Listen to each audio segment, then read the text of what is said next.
الحمد للہ وکفا وسلام علی عبادہ الذین اصطفى رب اشرح لی صدری ویسر لی امری واحلل عقدۃ من لسانی یفقهوا قولی رب زدنی علما وفہما اللهم انا نسألك علما نافعا وعملا متقبلا ورزقا طیبا اللهم انا نعوذ بك من علم لا ينفعنا اللهم انفعنا بما علمتنا وعلمنا ما ينفعنا وزدنا علما اللهم إنا نعوذ بك من علم لا ينفع ومن قلب لا يخشع ومن نفس لا تشبع ومن دعوة لا يستجاب لها۔ اللہ کی بارگاہ میں منفعت بخش علم کے بارے میں ان دعاؤں کے بعد آتے ہیں ہم اپنے آج کے لیسن کی جانب۔ احادیث کے ان اسباق کا یہ 31واں سبق ہے جو آپ کے سامنے موجود ہے بتوفیق اللہ وبمنہ جل وعلا۔ آج دیکھتے ہیں پہلی حدیث ہمارے پاس کون سی ہے اور کس نمبر کی ہے؟ 298۔ اس کا ٹاپک ہے کہ امت محمدیہ صلی اللہ علیہ وسلم حوض کوثر پر آدائے وضو کی چمک کے ساتھ پہچانے جائیں گے۔ امت محمدیہ کے افراد لوگ وضو کی وجہ سے جو آدھا چمک رہے ہوں گے، اس چمک کی بنا پر وہ بقیہ امتوں کے افراد سے بالکل الگ تھلگ منفرد دور سے پہچانے جائیں گے۔ اس سے معلوم ہوا کہ یہ وضو کی نعمت اور پنجگانہ نماز یہ بہت بڑا ایک امت پر کرم ہے، اللہ کی رحمت ہے، اس کا فضل ہے۔ تو جو لوگ اس رحمت کے ہوتے ہوئے سے محروم ہیں تو ان سے بڑا بدبخت کوئی نہیں۔ وعن ابی ہریرہ رضی اللہ عنہ ان رسول اللہ صلی اللہ علیہ وسلم اتی المقبرۃ، رسول اللہ صلی اللہ علیہ وسلم تشریف لائے ایک قبرستان کے پاس، مقبرہ گریو یارڈ۔ فقال، تو فرمایا، السلام علیکم دار قوم مومنین، تم پر سلامتی ہو ہے اہل ایمان قوم کے رہنے والوں، یا اہل ایمان قوم کے گھروں والوں۔ وَإِنَّا، اور بے شک ہم، انشاءاللہ اگر اللہ نے چاہا، بِكُم تم سب کو لاحقون ملنے والے ہیں۔ ہم سب اللہ کے فضل و کرم سے، اس کی توفیق سے آپ سے ملنے والے ہیں۔ وَدِدْتُ، مجھے یہ پسند ہے، میں یہ چاہتا ہوں کہ انا قد رعینا، کہ بے شک ہم، قد تحقیق، رعینا ہم دیکھیں، اخواننا اپنے بھائیوں کو۔ یہ بھی دعائیہ کلمات کہہ کے اللہ کے رسول صلی اللہ علیہ وسلم نے آگے یہ الفاظ فرمائے، وَدِدْتُ أَنَّا قَدْ رَأَيْنَا إِخْوَانَنَا، میں یہ پسند کرتا ہوں کہ ہم دیکھیں اپنے بھائیوں کو بھی۔ قالوا، صحابہ جو ساتھ تھے انہوں نے کہا، اولسنا اخوانک یا رسول اللہ، اے اللہ کے رسول صلی اللہ علیہ وسلم، کیا ہم نہیں ہیں آپ کے بھائی؟ آپ کے بھائی ہم نہیں، آپ کوئی اور جو بھائی ہیں ان کی بات کر رہے ہیں کہ ہم چاہتے ہیں کہ ان سے ملیں، تو ہم آپ کے بھائی نہیں جو آپ کے ساتھ ہیں، آپ کے پاس ہیں۔ قال، آپ صلی اللہ علیہ وسلم نے فرمایا، انتم اصحابی، تم تو میرے صحابہ ہو، واخواننا، اور ہمارے جو بھائی ہیں، الذین لم یاتوا بعد، جو ابھی تک ہمیں نہیں ملے، ابھی تک نہیں آئے، یعنی بعد میں آئیں گے، میری امت کے مراد ہیں قیامت تک آنے والے، لم یاتوا بعد، جو نہیں آئے ابھی تک۔ فقالوا، تو صحابہ نے اس پر پوچھا، فقالوا کہنے لگے صحابہ، کیف تعرف، آپ کیسے پہچانیں گے، من لم یات بعد من امت، آپ کیسے پہچانیں گے اس شخص کو کہ جو بعد میں آپ کی امت میں سے ابھی تک نہیں آیا، آپ کو یہاں اب نہیں ملا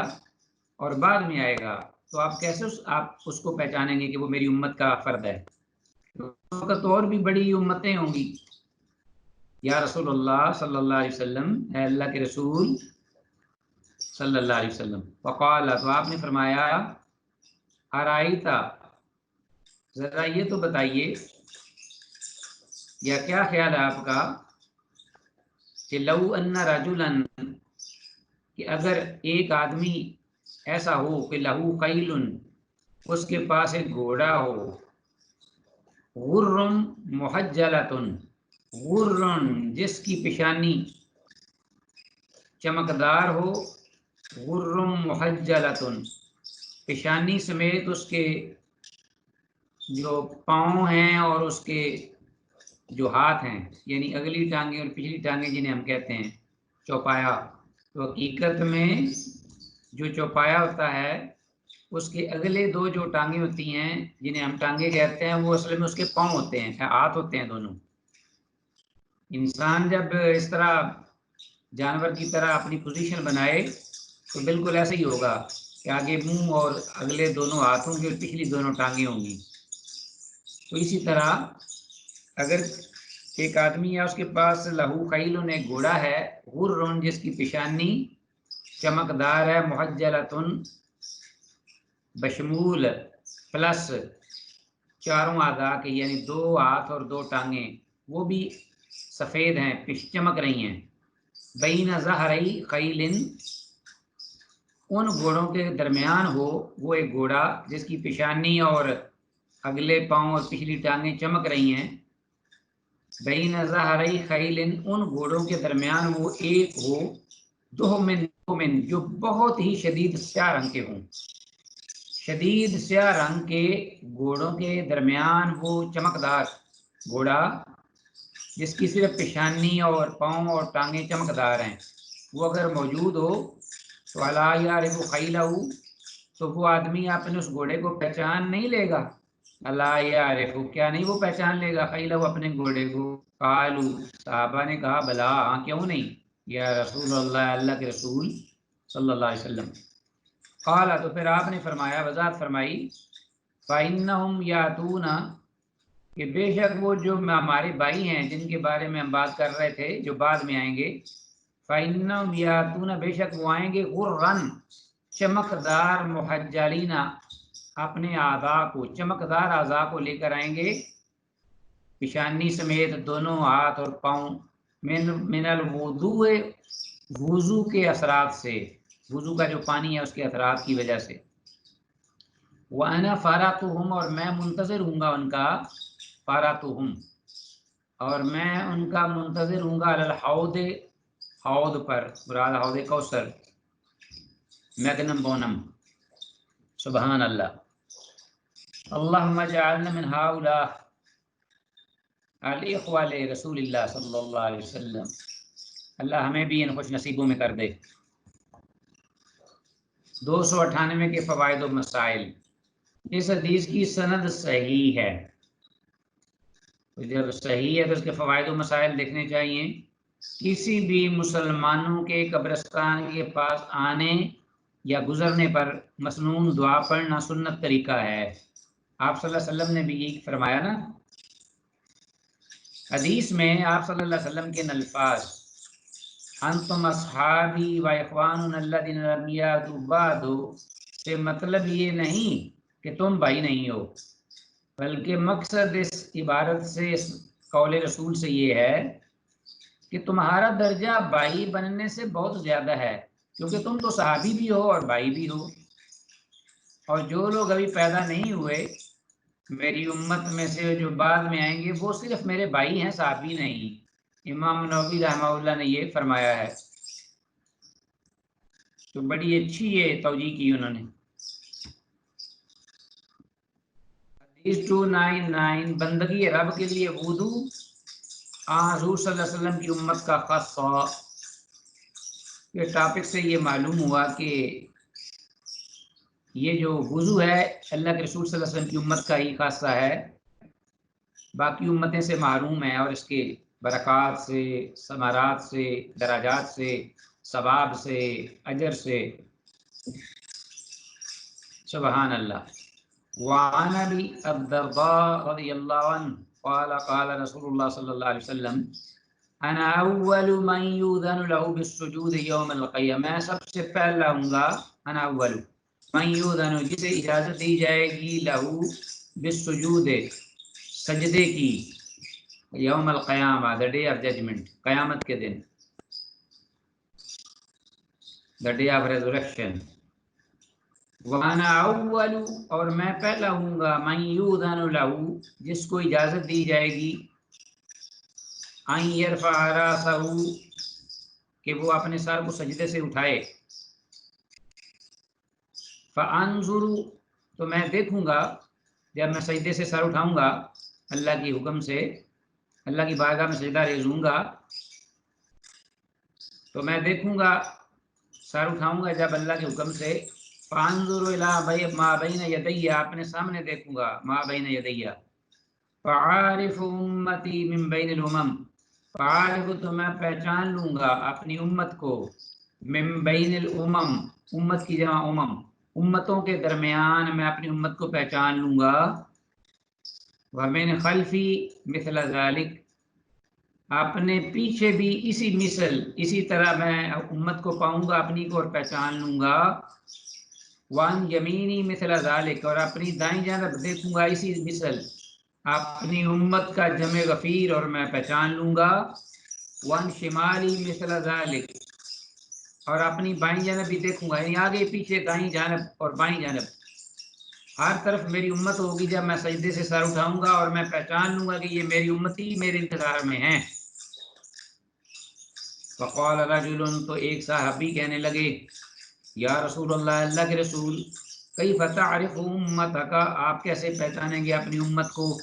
من بین الامم، امتوں کے درمیان، فیما بین نوح الی امتک، جیسا کہ آپ کی امت اور حضرت نوح علیہ السلام کی امتوں کے مابین آپ کی امت بھی ہوگی، دیگر انبیاء کی اور نوح علیہ السلام کی امت بھی ہوگی۔ قال، آپ نے فرمایا، ہم غر محجلون، اصل میں پہچاننے کی آسانی یہ ہے کہ وہ کیا ہوں گے، غرن، چمکتے ہوئے، محجلون اعضاء، چمکتے ہوئے اعضاء والے ہوں گے، محجلون، من اثر الوضو، وضو کے پانی کے اثرات کی وجہ سے، لیس احد کذالک غیرہم، نہیں ہوگا کوئی ایک اس حالت میں یا اس طرح میری امت کے علاوہ، یعنی غیرہم، ان کے علاوہ، تو اس کا مطلب یہ ہوگا کہ یہ امت کا خاصہ ہے، اور امتیں ان کو یہ جو شرف ہے وہ حاصل نہیں ہوگا، یہ مقام، یہ نعمت۔ فعارفہم، تو میں ان کو پہچان لوں گا، انہم یؤتون کتبہم بایمانہم، تو اس اعتبار سے بھی میں ان کو پہچان لوں گا کہ وہ دیے جائیں گے، یؤتون کتبہم، اپنے اعمال نامے، کتاب کی جمع کتب، بایمانہم، اپنی دائیں جانب سے، دانے ہاتھوں میں، اپنے دانے ہاتھوں میں وہ اپنے نامہ اعمال دیے جائیں گے، وعارفہم، اور میں پہچان لوں گا ان کو اس اعتبار سے بھی کہ تسعی، دوڑ رہی ہوں گی، بین ایدیہم، ان کے آگے، ان کے سامنے، ذریتہم، ان کی نیک پاک اولادیں، چھوٹی اولادیں یا وہ جو تھیں، جو معصوم اولادیں تھیں جن کی موت بچپن میں ہو گئی تھی، یا ان کی نیک اولادیں بھی مراد ہے۔ گویا یہاں سے حدیث میں 3 نشانیاں ہیں جن کی وجہ سے اللہ کے رسول صلی اللہ علیہ وسلم جو ہیں وہ اپنی امت کو پہچانیں گے۔ اس سے عزیز طلبہ بار بار یہ بھی معلوم ہوا کہ جو صحابہ کہہ رہے ہیں کیف تعرفوا کیف تعرفوا، آپ کیسے پہچانیں گے اپنی امت کو، بار بار آ رہا ہے پچھلی حدیث میں بھی،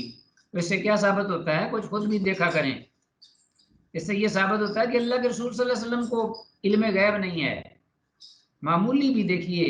انہیں یہ پتہ نہیں، اگر پتہ ہو تو وہ فوراً کہیں یہ بھی میرا بھی، یہ بھی امتی ہے، یہ بھی امتی ہے، یہ بھی امتی ہے، جو چمکدار اعضاء کی ضرورت ہی نہیں۔ آپ فوراً کہہ دیتے میں تو جانتا ہوں، مجھے تو پتہ چل جائے گا، میں تو غیب کا علم جانتا ہوں، رکھتا ہوں. جیسا اللہ جل شانہ کو حاجت نہیں ہے وسائل کی، ان اسباب کی، کسی چیز کو پانے کے لیے. تو لوگ ایسے ہی کہتے ہیں نا کہ نعوذ باللہ اللہ کے رسول جو ہیں وہ بھی جانتے ہیں غیب. تو صحابہ کا یہ ایمان تھا، عقیدہ تھا کہ اللہ کے رسول صلی اللہ علیہ وسلم کیسے پہچان سکیں گے، یہ تو اللہ کی صفت ہے. تو پھر اللہ کے رسول آگے فرماتے ہیں کہ اس طرح اس طرح. یہ حدیث اپنی سند حسن ہونے کی بنا پر صحیح ہے. حدیث کے الفاظ اول من یؤذن له بالسجود یوم القیامہ کہ میں سب سے پہلا ہوں گا جسے سجدے کی قیامت کے دن اجازت دی جائے گی. یہ سجدے سے مراد کیا ہے؟ وہ سجدہ مراد ہے جب آپ صلی اللہ علیہ وسلم امت کی عام شفاعت کی اجازت کے لیے بارگاہ الہی میں سجدہ ریز ہوں گے. یہ صحیح بخاری میں ڈیٹیل سے انشاءاللہ پڑھیں گے کہ اللہ کے رسول صلی اللہ علیہ وسلم کس طرح اپنی امت کی اللہ کی بارگاہ میں سجدہ ریز ہو کر سفارش کریں گے. تو اللہ تعالیٰ حکم فرمائے گا محمد صلی اللہ علیہ وسلم سر اٹھائیے، مانگیے، یعنی ارفع راسک سل توتا وشفع تشفع، وشفع تشفع کے الفاظ ہیں، جو چاہتے ہیں آپ کو دیا جائے گا. آپ صلی اللہ علیہ وسلم کی ہر جانب امت کا ہونا امت محمدیہ صلی اللہ علیہ وسلم کی کثرت کی دلیل ہے. جب آپ سر اٹھائیں گے تو دائیں بھی، بائیں بھی، آگے بھی، پیچھے بھی کثیر تعداد میں امت. نمبر 4 اس بات کی طرف اشارہ ہے کہ آپ صلی اللہ علیہ وسلم کی امت کو دائیں ہاتھ میں اعمال نامہ دیگر امتوں سے ہٹ کر مخصوص صورت میں دیا جائے گا. تو حدیث کے الفاظ سے یہ بھی معلوم ہوتا ہے، اس لیے کہ ویسے تو ہر آدم علیہ السلام کے فرزند کو جو نیک ہوگا اس کو دائیں ہاتھ میں دیا جائے گا، لیکن اس حدیث سے معلوم ہوتا ہے کہ امت محمدیہ کو کچھ خاص انداز سے عام لوگوں سے ہٹ کر مخصوص صورت میں دائیں ہاتھ میں سے تھمایا جائے گا، وہ خاص اعزاز دیا جائے گا. حدیث 300 وضو نماز کے لیے شرط ہے. عن ابی ہریرہ رضی اللہ عنہ قال قال رسول اللہ صلی اللہ علیہ وسلم لا تقبل صلاة من احدث حتى يتوضا، کہ نہیں لا تقبل صلاة نہیں قبول کی جاتی نماز من احدث جو بے وضو ہو جائے، حتیٰ یتوضا یہاں تک کہ وہ وضو کر لے.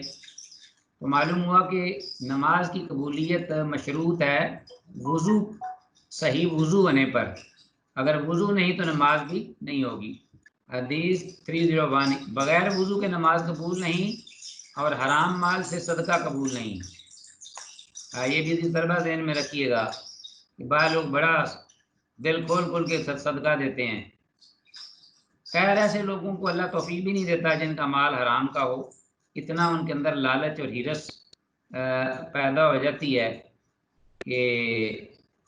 اگر وہ صدقہ دینا چاہتے ہیں اللہ کی راہ میں تو وہ حلال کمائی کیوں نہ کر لیں.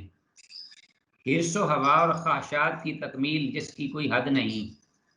اس کو پورا کرنے کے لیے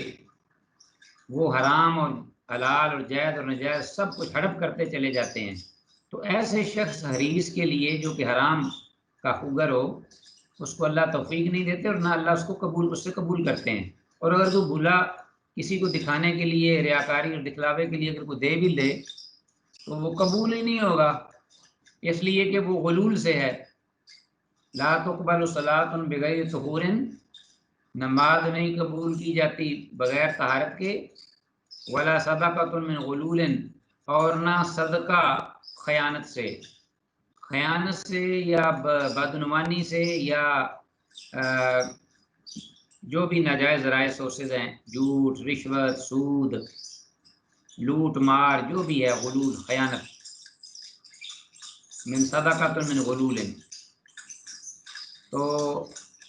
ایسے مال سے صدقہ بھی قبول نہیں ہوگا، خواہ وہ جیسے مرضی وہ جتنا مرضی وہ صدقہ دے دے.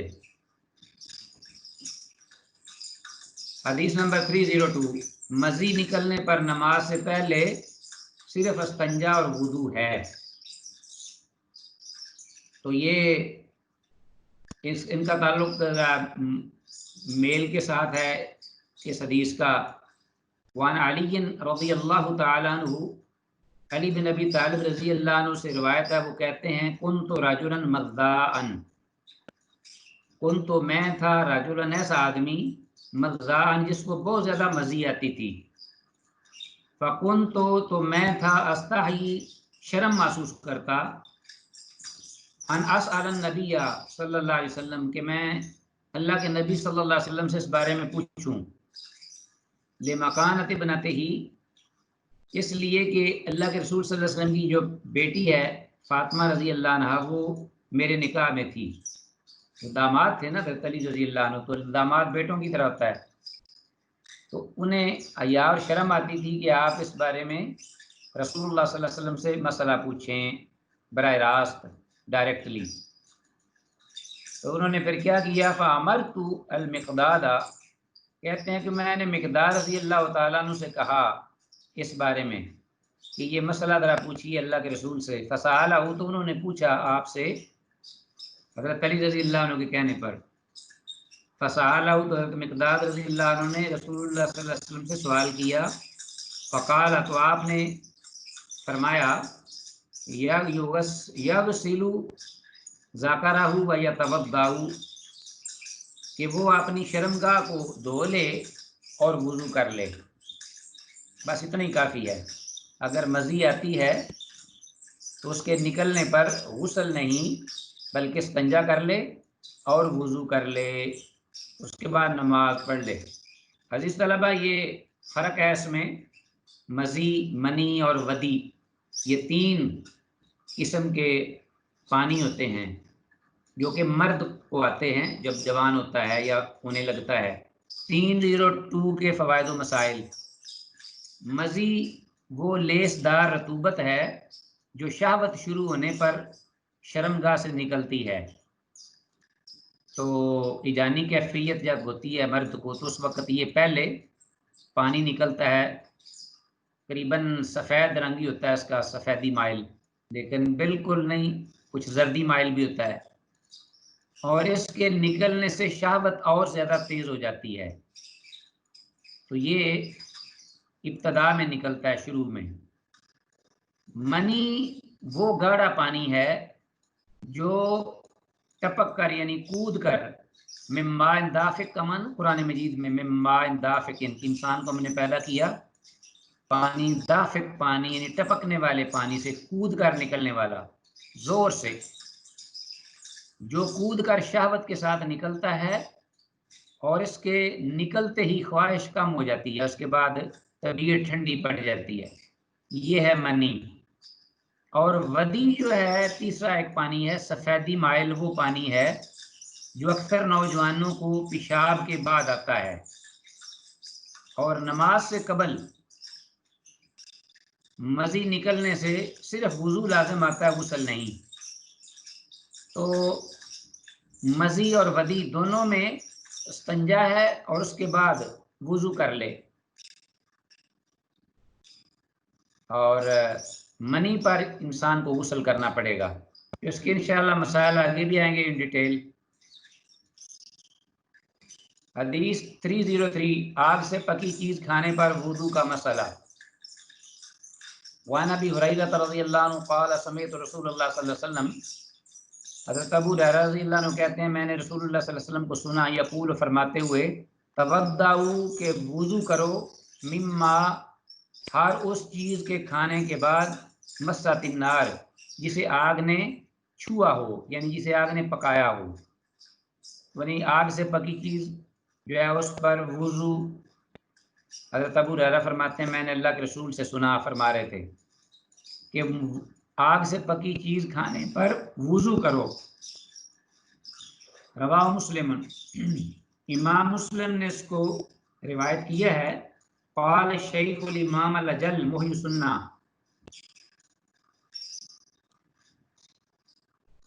امام شیخ محی السنہ کون ہے؟ بڑا امام بغوی رحمہ اللہ، وہ کہتے ہیں ھذا منسوخ بحدیث ابن عباس، یہ حکم جو ہے نا منسوخ ہے حضرت عبداللہ بن عباس رضی اللہ عنہ کی حدیث سے، گویا کہ یہ ایک مثال آ گئی کہ حدیث کا حدیث کے ساتھ منسوخ ہونا، بالکل صحیح حدیث ہے لیکن منسوخ ہے۔ پہلے حکم تھا، بعد میں یہ جو اب آگے حدیث حضرت عبداللہ بن عباس کی آنے والی ہے، یہ حدیث اس کے بعد آئے گی غالباً 304۔ امام السنہ رحمہ اللہ کہتے ہیں کہ یہ حکم سیدنا عبداللہ بن عباس رضی اللہ تعالیٰ عنہما کی حدیث سے منسوخ ہے، حدیث رسول سے حدیث رسول کے نسخ کی مثال حدیث 304، آگ سے پکا ہوا خصوصاً چھوٹا گوشت کھانے سے وضو کرنا لازم نہیں۔ یہ سے جو ہے نا درمیان میں اس کو ٹھیک کر لینا، سے مس ہو گیا ہے۔ آگ سے پکا ہوا خصوصاً چھوٹا گوشت کھانے سے وضو کرنا لازم نہیں۔ یہ پہلی حدیث 303 جو ہے حضرت ابو ہریرہ رضی اللہ عنہ کی، اس کے بالکل برعکس ہے۔ قال ان رسول اللہ صلی اللہ علیہ وسلم، یہ عبداللہ بن عباس رضی اللہ عنہما سے یہ حدیث جو ہے منقول ہے۔ قال کہتے ہیں کہ اللہ کے رسول صلی اللہ علیہ وسلم نے فرمایا، ان رسول اللہ صلی اللہ علیہ وسلم، بے شک رسول اللہ صلی اللہ علیہ وسلم نے آکلا تناول فرمایا، قاطف شاطن، ایک بکری، بنی ہوئی بکری کا شانہ، اسے کندھا کہتے ہیں، بنی ہوئی بکری کا شانہ جو ہے وہ آپ صلی اللہ علیہ وسلم نے کھایا۔ ثم صلی، پھر آپ نے نماز پڑھی، ولم یتوضا، اور آپ نے وضو نہیں فرمایا۔ اب عزیز طلبہ دیکھیے، یہ متفق علیہ روایت ہے، اور اس میں یہ ہے کہ بکری کا گوشت آپ نے، ظاہر ہے وہ آگ پہ پکا تھا، وہ کوئی کچا تو نہیں کھایا آپ نے، بکری کا گوشت آپ نے کھایا، وہ آگ سے پکا تھا اور آپ نے وضو نہیں کیا، ٹھیک ہے۔ تو یہ پہلی حدیث کی یہ ناسخ ہے، اور وہ پہلا حکم منسوخ ہو گیا ہے۔ یعنی اب جائز ہے کہ انسان گوشت کھانے کے بعد وضو کے بغیر، ہاں آگے حدیثیں آ رہی ہیں کہ اگر منہ میں کچھ اس کی چکناہٹ ہے، یا ہاتھ کے ساتھ گوشت کھانے سے چربی والا بسا اوقات ہوتا ہے، تو اس میں وہ زیادہ کلی کر لے، ہاتھ دھو لے، وضو ضروری نہیں۔ حدیث 304 کے فوائد، حدیث میں لفظ قال سے مراد سیدنا عبداللہ بن عباس رضی اللہ عنہما ہیں، یہ حدیث اپنے پہلی حدیث کی ناسخ ہے۔ حدیث 305، اونٹ یا بکری کا گوشت کھانے سے نماز کے لیے وضو کرنے کا مسئلہ، اونٹ یا بکری دونوں کا گوشت کھانے سے نماز کے لیے وضو کرنے کا مسئلہ، اس میں جو ذکر ہوا ہے اور آپ نے جو فرمایا ہے کہ وضو کرو، اور چاہو وضو کرو یا نہ کرو بکری کے گوشت کے بارے میں، اس سے مراد یہ حدیث ناسخ منسوخ والا معاملہ نہیں ہے جیسے پہلے تھی، اس میں بلکہ اس کی توجیہ کی ہے محدثین اہل علم نے، کہ بکری کا گوشت کھانے سے جو آپ نے فرمایا کہ وضو چاہو تو کر لو چاہو تو نہ کرو، اس سے مراد ناسخ منسوخ والا مسئلہ نہیں، بلکہ انہوں نے توجیہ کر لی ہے کہ اس وضو سے مراد کیا ہے،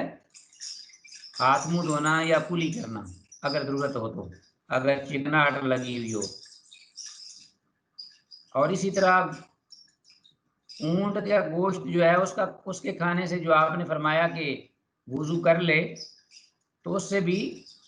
چکناہٹ کا وضو مراد یہ ہاتھ منہ دھونا اور طہارت۔ اکثر علماء تو یہ کہتے ہیں اونٹ کے بارے میں، لیکن امام احمد بن حنبل کہتے ہیں کہ نہیں، اسے اونٹ کا گوشت کھا کر وضو کرنا چاہیے۔ الحمدللہ۔ عبارت پڑھتے ہیں حدیث کی، وان جابر بن سامورہ رضی اللہ عنہ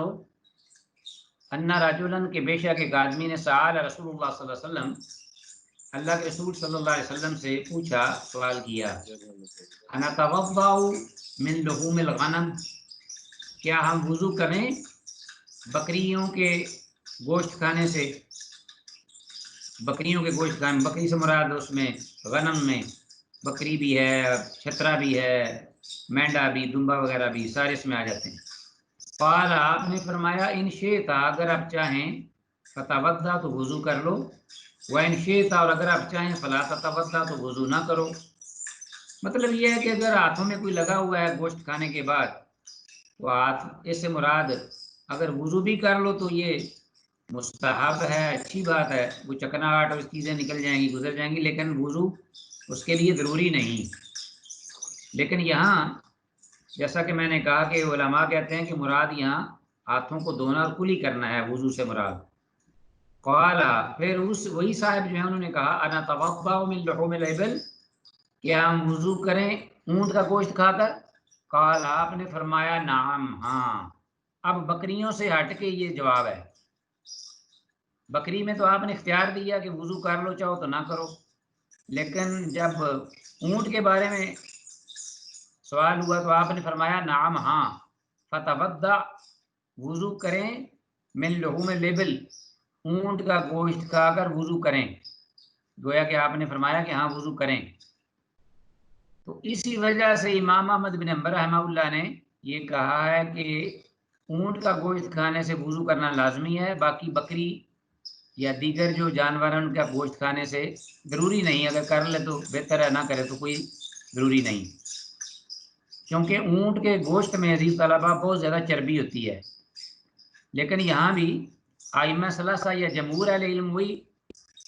اونٹ کے گوشت میں بھی یہی کہتے ہیں کہ وہ اس سے مراد ہاتھ منہ دھونا یا کلی کرنا ہے۔ قالا، اسی شخص نے پھر سوال کیا اصلی فی مرابد الغنم، کیا میں بکریوں کے باڑے میں نماز پڑھ سکتا ہوں؟ قال نعم، آپ نے فرمایا کہ ہاں۔ قالا، پھر وہ کہتا ہے اصلی، کیا میں نماز پڑھ سکتا ہوں فی مبارک الابل، اونٹوں کے باڑے میں، جہاں اونٹ بندے ہوتے ہیں، اونٹ بہت زیادہ کھلے باڑے کے اندر محفوظ کیے ہوتے ہیں، کیا میں نماز پڑھ سکتا ہوں اونٹوں کے باڑے میں؟ قال، آپ نے فرمایا لا، نہیں، بکریوں کے باڑے میں نماز پڑھ لیں اور اونٹوں کے باڑے میں نماز نہ پڑھیں۔ آگے اس فوائد و مسائل میں دیکھتے ہیں اس کا مطلب۔ بکری کا گوشت کھانے پر وضو سے مراد چکنائی دور کرنے کے لیے کلی کرنا اور ہاتھ منہ دھونا ہے، اور یہ سنت ہے، اسے وضو طعام بھی کہتے ہیں، کھانے کا وضو، ہاتھ منہ دھونا یا کلی کرنا۔ لہذا اس حدیث کو منسوخ کہنے کی ضرورت نہیں، اس کا نسخ کے ساتھ تعلق نہیں ہے، توجہ کر لو بس۔ امام احمد رحمہ اللہ کے نزدیک اونٹ کے گوشت کھانے سے وضو ضروری ہے، اور بقیہ ائمہ، تینوں ائمہ کے نزدیک وضو نہیں ٹوٹتا، ان کے نزدیک وضو سے مراد محض صرف کلی کرنا اور ہاتھ منہ دھونا ہے، کیونکہ اونٹ کے گوشت میں بنسبت بکری کے گوشت کے چکنائی زیادہ مقدار میں ہوتی ہے۔ نمبر 3، اونٹوں کے باڑے میں نماز پڑھنے کی اجازت اس لیے نہیں دی گئی کہ ان کے بھاگنے اور ٹانگیں لات مارنے کا خوف زیادہ رہتا ہے، جس سے نماز میں اطمینان نہیں رہتا، بخلاف بکریوں کے کہ وہ بیچاری کمزور ہوتی ہیں، بکریوں سے خوف نہیں ہوتا، اونٹوں سے خوف ہوتا ہے کہ کوئی بکھر جائے تو نمازی جو ہے اس کو خوف زدہ کرے یا اس کو کوئی نقصان پہنچائے یا لات وغیرہ مار دے۔ حدیث 306، پختہ یقین ہونے پر وضو ٹوٹتا ہے، ماذ شک پڑنے پر نہیں۔ اب خاص طور پر آدمی کا پیٹ خراب ہو اور گیس بری ہو تو بار بار اس کے بسا اوقات اس کو پتہ بھی نہیں چلتا، اور عادت سے ہٹ کر اس کی آواز جو ہے وہ خاص بہت زیادہ اس کو پریشان کرتی ہے، لیکن اللہ کے رسول صلی اللہ علیہ وسلم نے فرمایا کہ پختہ یقین ہو جائے تو اس وقت آپ وضو کریں، شک پر وضو کرنے کی ضرورت نہیں ہے، یہ اللہ کی طرف سے ہمیں ملی ہوئی ہے اپنا سہولت۔ وعن ابی ہریرہ رضی اللہ عنہ قال قال رسول اللہ صلی اللہ علیہ وسلم اذا وجد احدکم، جب تم میں سے کوئی ایک پائے، فی بطن ہی، اپنے پیٹ میں، شیئن، کوئی چیز گڑبڑ، فاشکل علیہ، اور اس پر معاملہ مشکل پڑ جائے کہ پتہ نہیں میرا وضو رہا ہے کہ نہیں، فاشکل علیہ، مشکل ہو جائے اس پر، خارج من شیء، اللہ کہ کیا کوئی چیز اس سے خارج ہوئی ہے یا نہیں، فلا یخرجن من المسجد، تو آپ صلی اللہ علیہ وسلم نے فرمایا کہ صرف شک پڑنے پر وہ مسجد سے نہ نکلے، فلا یخرجن من المسجد، ہرگز وہ مسجد میں سے نہ نکلے، حتی یسمع صوتا او یجد ریحا، یہاں تک کہ وہ یقینی طور پر کوئی آواز سن لے یا اس کی سمیل پا لے، تو پھر اس وقت اس پر شک نہیں رہے گا، اس کو یقین ہو جائے گا۔ امام نووی رحمہ اللہ کہتے ہیں یہ حدیث اسلام کے اصولوں میں سے ایک اصول ہے، یعنی قاعدہ اس میں ایک ذکر ہوا ہے، اور وہ کیا قاعدہ ہے؟ الیقین لا یرفع بشک، کہ جس چیز کا کے وجود کا یقین ہو وہ شک سے ختم نہیں ہو سکتی۔ وضو کیا وہ یقینی ہے، اب یاد نہیں رہا، نماز کا ٹائم آ گیا ہے کہ پتہ نہیں میرا وضو ہے کہ نہیں، یہ شک ہو گیا، لیکن وضو کرنے کا یقین ہے کہ میں نے وضو کیا تھا۔ تو اب یہ جو یقین ہے یہ ختم نہیں ہوگا شک کی وجہ سے۔ ہاں اگر یقینی طور پر یہ پتہ چل جائے کہ میرا وضو نہیں رہا تھا، پھر وہ وضو کر لے۔ یقینی طہارت صرف شبہ پڑھنے سے ختم نہیں ہو سکتی،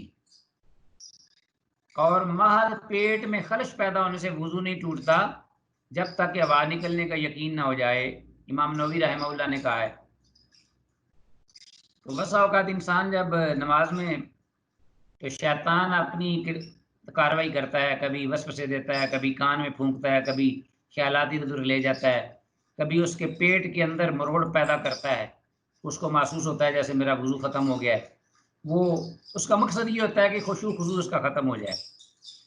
تو آپ صلی اللہ علیہ وسلم نے فرمایا کہ اس ظالم کو، نامراد کو، اس کو اس طریقے سے مایوس کرو کہ بس اپنی نماز کو جاری رکھو جب تک یقین نہ ہو۔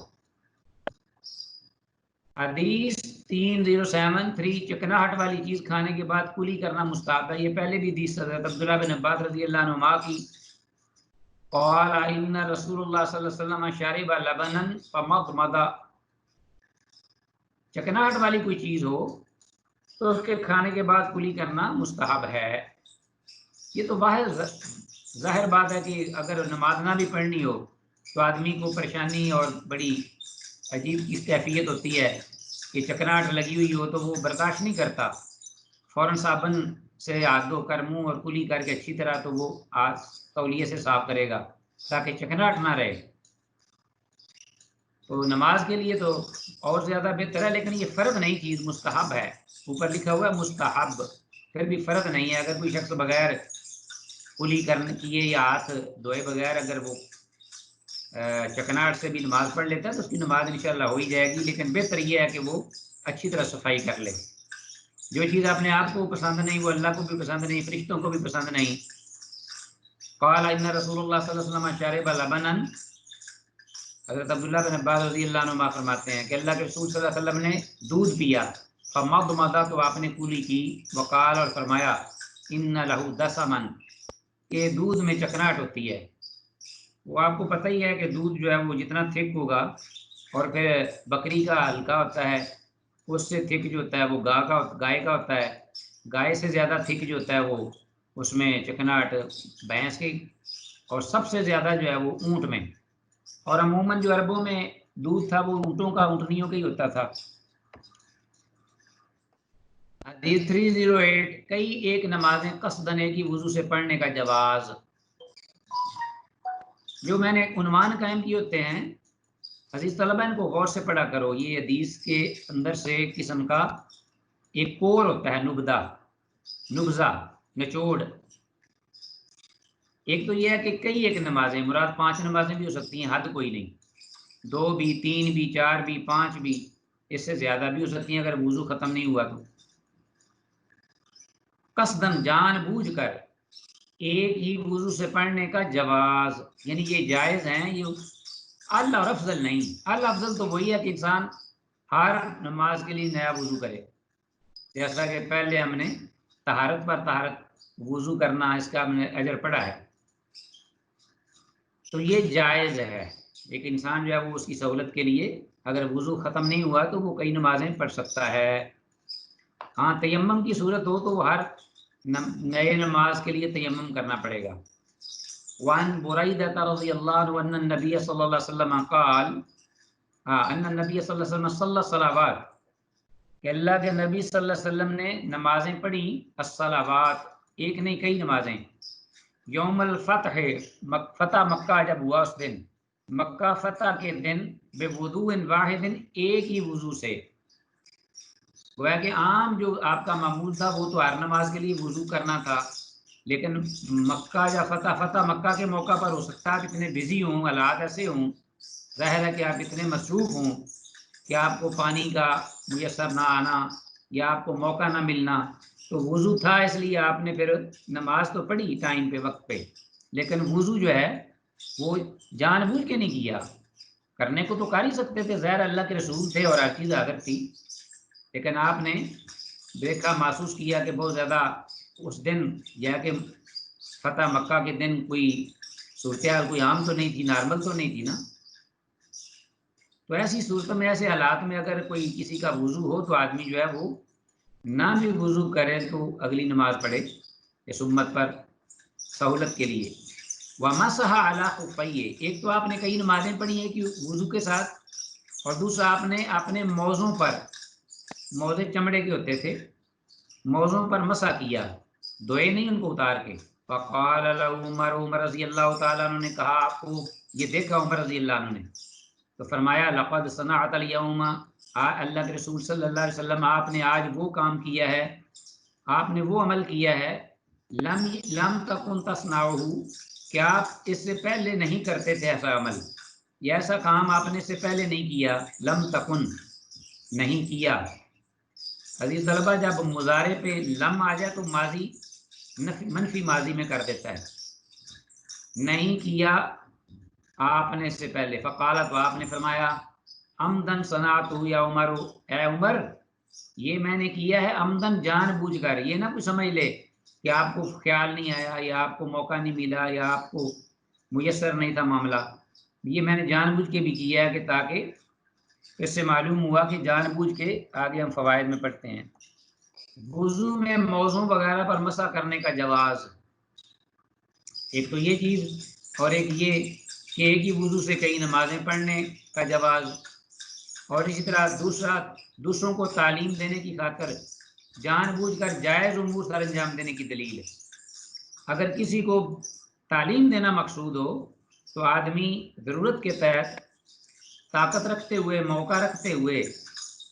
اگر ایسا عمل بھی کر لیتا ہے جو جائز ہے، یعنی افضل نہیں، تو اس کے لیے ضرور بالکل جائز ہے۔ حدیث 3099،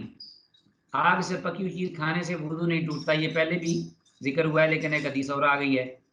وان سوید بن النعمان رضی اللہ عنہ، سوید بن نعمان، انہ خرج مع رسول اللہ، وہ نکلے اللہ کے رسول صلی اللہ علیہ وسلم کے ساتھ، عام خیبر، خیبر کے سال، جس سال خیبر کی جنگ ہوئی ہے سن 7 ہجری میں،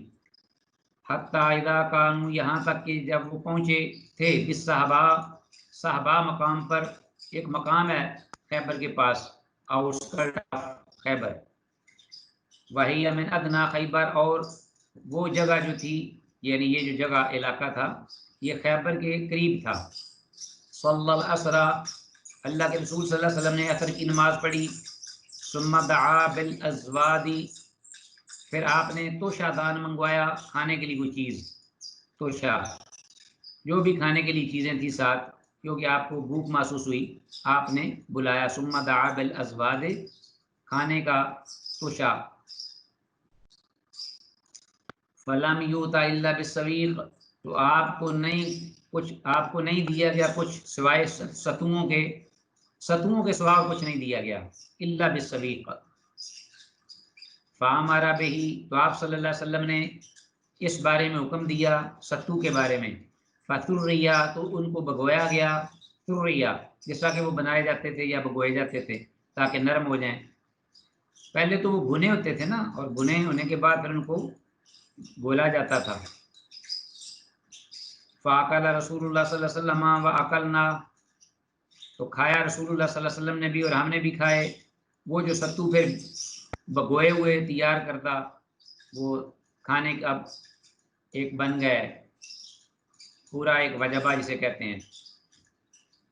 واکلنا، اور ہم نے بھی کھایا، اللہ کے رسول نے بھی کھائے، ثم قام، پھر آپ کھڑے ہوئے، المغرب، مغرب کی نماز کے لیے، عصر کی نماز آپ نے پڑھی، پیچھے آیا ہے، پھر آپ نے یہ کھانا کھایا ستوؤں پر مشتمل جو تیار کیے گئے تھے، فمضمض، آپ نے کلی کی،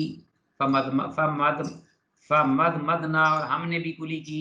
آپ نے کلی کی اور ہم نے بھی کلی کر لی آپ کو فالو کرتے ہوئے، ثم صلی، پھر آپ نے نماز پڑھی، ولم یتوضا، اور آپ نے وضو نہیں کیا، تو معلوم ہوا کہ آگ سے پکی ہوئی چیز کھانے سے وضو نہیں ٹوٹتا۔ اللہ کے رسول صلی اللہ علیہ وسلم نے عصر کی جو نماز پڑھی تھی تو اسی وضو سے ہی آپ نے درمیان میں یہ چیزیں کھانے کے باوجود آپ نے مغرب کی نماز پڑھ لی بغیر وضو کے، پہلا وضو تھا آپ کا۔ حدیث 310، یقینی حالت میں وضو ٹوٹتا ہے۔ عن ابی ہریرہ رضی اللہ عنہ قال قال رسول اللہ صلی اللہ علیہ وسلم لا وضوء الا من صوت او ریح، کہ وضو نہیں ختم ہوتا،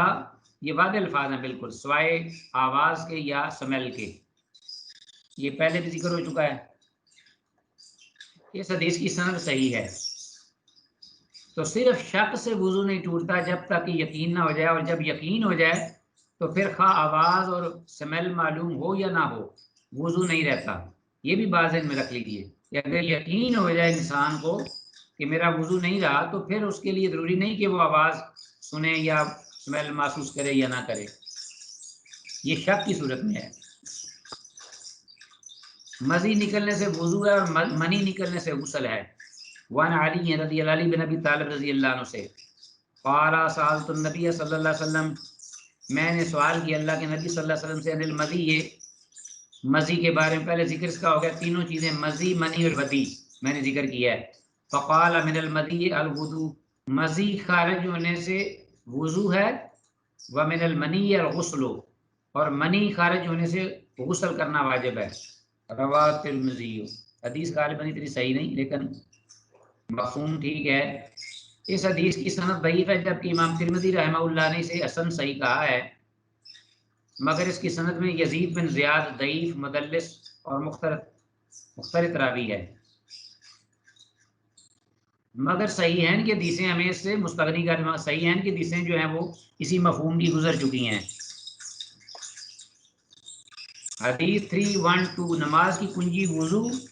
اس کی تحریم تکبیر اور اس کی تحلیل سلام ہے۔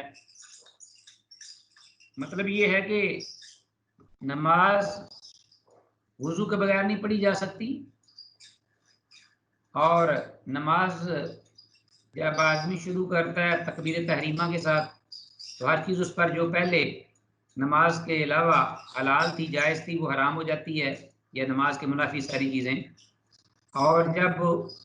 اینڈ ہوتا ہے تو اس کے وقت السلام علیکم ورحمۃ اللہ، یہ تین چیزیں ہیں۔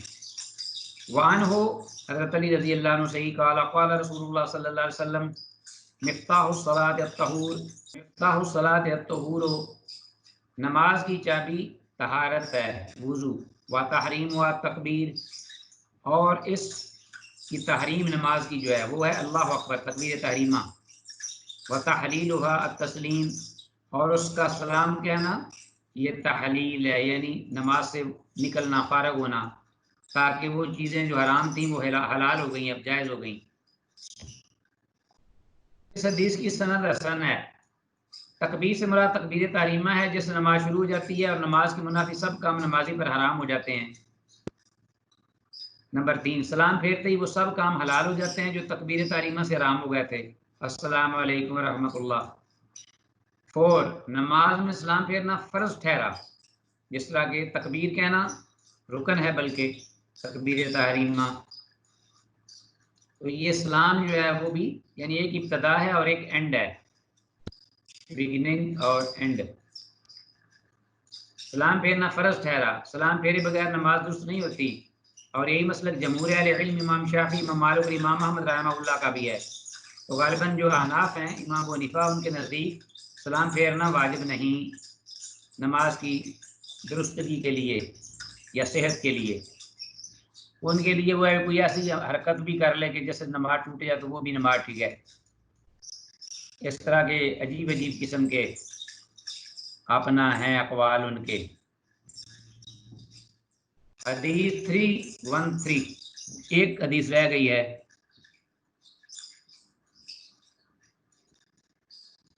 پہلی حدیث جو گزشتہ ہے اسی سے ہی اس کا تعلق ہے، جسے امام ابن ماجہ نے انہی الفاظ کے ساتھ حضرت ابو سعید خدری رضی اللہ عنہ سے روایت کیا ہے، اور یہ حدیث بھی حسن ہے، پہلی حدیث کی طرح صحیح ہے۔ امام ابن ماجہ رحمہ اللہ نے اس حدیث کو سیدنا علی اور سیدنا ابو سعید خدری رضی اللہ عنہ دونوں سے روایت کیا ہے، اس لیے نیچے انہوں نے صراحت بھی کیا ہے۔ آج کے سبق کے حوالے سے سوالات۔ امت محمدیہ صلی اللہ علیہ وسلم حوض کوثر پر دیگر امتوں کے ساتھ کس طرح پہچانے جائیں گے؟ حدیث کے الفاظ انا اول من یؤذن له بالسجود یوم القیامہ میں کون سا سجدہ مراد ہے؟ نمبر 3، وضو نماز کے لیے کیا حیثیت رکھتا ہے؟ مرد کی منی، مدی اور ودی میں کیا فرق واضح کیجیے؟ حدیث رسول صلی اللہ علیہ وسلم سے حدیث رسول صلی اللہ علیہ وسلم کے نسخ کی کوئی مثال، یہ بھی ذکر ہوا ہے ہمارے پاس۔ نمبر 6، آگ سے پکی چیز کھانے پر وضو کا کیا شرعی حکم ہے؟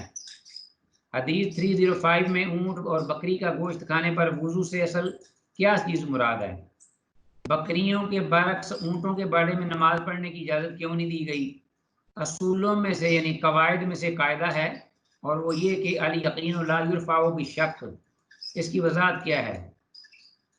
حدیث 312 کے مطابق نماز کی کنجی اس کی تحریم اور اس کی تحلیل ذکر کیجیے۔ تحریم اللہ اکبر ہے اور تحلیل السلام علیکم۔ تو عزیز طلبہ، اس کے ساتھ ہی